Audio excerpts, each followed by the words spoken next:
In the last lesson, we saw how to take information like this given, where we had the mean and the standard deviation of cholesterol levels for young men, and with the knowledge that those levels are normally distributed, we were able to find the probability that a randomly selected young man had a cholesterol level, say below or above some value or between two values. In this lesson, what we'll do is we'll try to answer questions like this one, where we're given a probability or a percentage, like this 20%, and we want to find a cholesterol level. In this case, we want to find the cholesterol level such that that's the level above which the 20% with the highest cholesterol lie. So let's start off by, as we have been doing, let's draw a picture of the situation. So what we've got is we have our normally distributed cholesterol levels. In the center we have the mean of 182 milligrams per deciliter.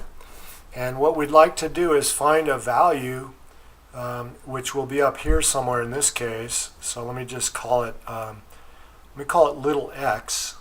We want to find a little x so that the probability or the percentage of young men with cholesterol levels above that is 20%. So you can see from the picture, and again using the idea that we always want to use, if this is 20%, then this area over here must be 80% or 0.80. Okay, so that's an area or a probability, and that area and probability is to the left of our unknown x, whereas 20% is to the right. But it doesn't matter which of these two we use, this is still the dividing line for our x. So we'll use this side because that's the side that we can get values for from our standard normal distribution. So what we want to do is, if we can figure out the z, and remember, let's put the z's up here. So these are x's, capital X. This is a little x, or maybe to be consistent with what we've been doing, let's use the value a right there. And then up here, let's put the corresponding z's. So there's a z of 0 here, and there's an unknown z right here that we're looking for. Now, if we can find that z, then we can find the corresponding a. So knowing that this probability is 0.80, let's go to our table and find the corresponding z. So as we did before, we go into the table and we look for the value closest to 0.80, and we can see we have these two values, and it turns out this one will be closer to 0.80. And so using that and going out to the edges from there, if we come out here we get 0.8, going up here we have 0.04. So 0.84 is the z here that will correspond. Okay, so 0.84 will be the z corresponding to an 80% or 0.80 probability over here. So let's bring that over here. Our z then is 0.84. So that's pretty small. That's hard to read.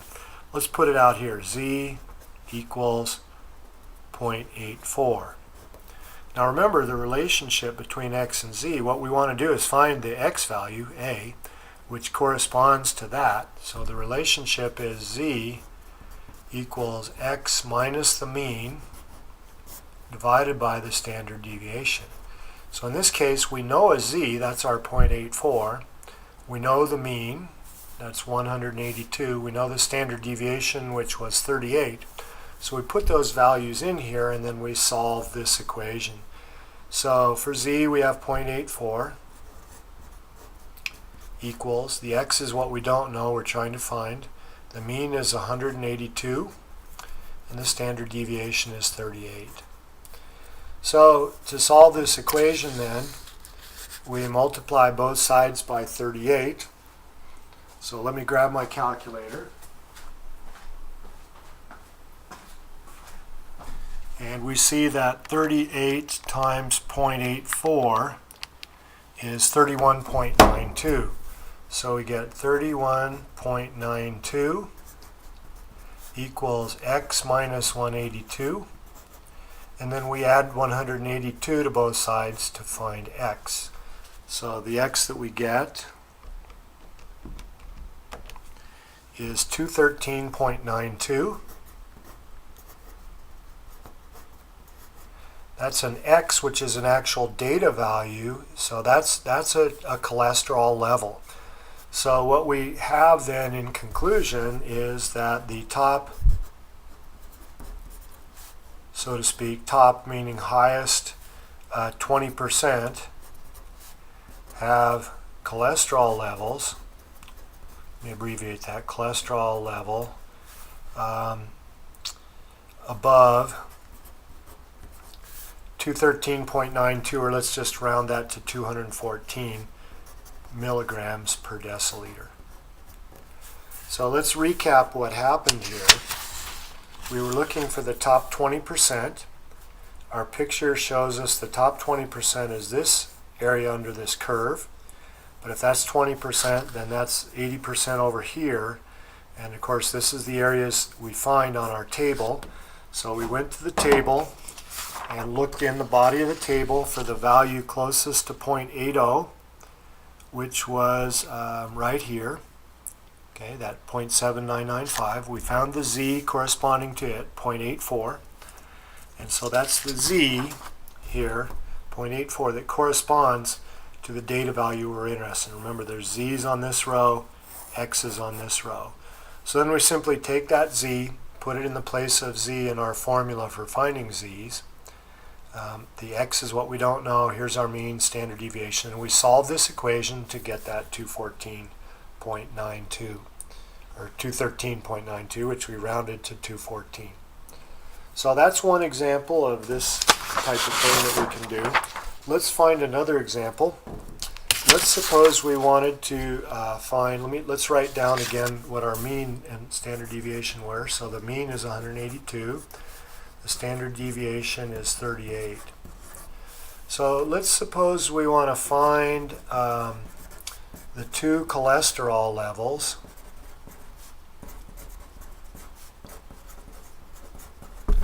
between which, sorry about that camera shake there, between which the middle 60% of all cholesterol levels lie for these young males. Okay, so a picture of this, if we're looking for the middle 60%, that means what we're looking for is a piece out of the middle here, such that this is 0.60. And what we want is the data values. Remember, the mean is 182, so that's right here. And we're looking for this number here and this number here. Since it's the middle 60%, these two are going to be the same values except opposite in sign. So this will be a positive and this will be a negative of the same number. And what we'll do is, using our table, we can find z's and then we'll convert those over to x's. So again, we need to try to think of a picture where we're looking at an area to the left of something. So if this value was right here, and we want to know what's shaded entirely to the left, notice we have 60% in the middle. That leaves 40%, or 0.40, in these two spots. So this piece is 0.20. So if we take 0.20 plus 0.60 and add those together, we find that this area is 0.80.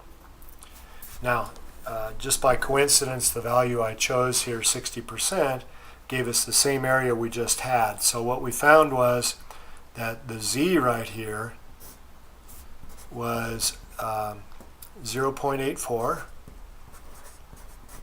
and we found the corresponding x then was 213.92, or I'll call that 214. Okay, now I guess I made a mistake here. These two are not going to be negatives of each other, but their z's will be negatives of each other. So this was a z of 0.84, and this would be a z of negative 0.84. So in order to find the x value corresponding to this, we could do a couple different things. One is we can go ahead and solve our z equation again. So what we have is negative 0.84 equals x minus 182 over 38. Okay, we multiply both sides by 38 and we get negative 31.92 equals x minus 182. And so the x value that we get out of this will be 182 plus negative 31.92, which is actually 182 minus 31.92, and that comes to be 150.08. So about 150 milligrams per deciliter. So what we have is that we have 100, let's round it to 150. We have 150 here, 214 here, and so this is the middle 60% in here. The middle 60% of all young males have cholesterol levels between 150 and 214.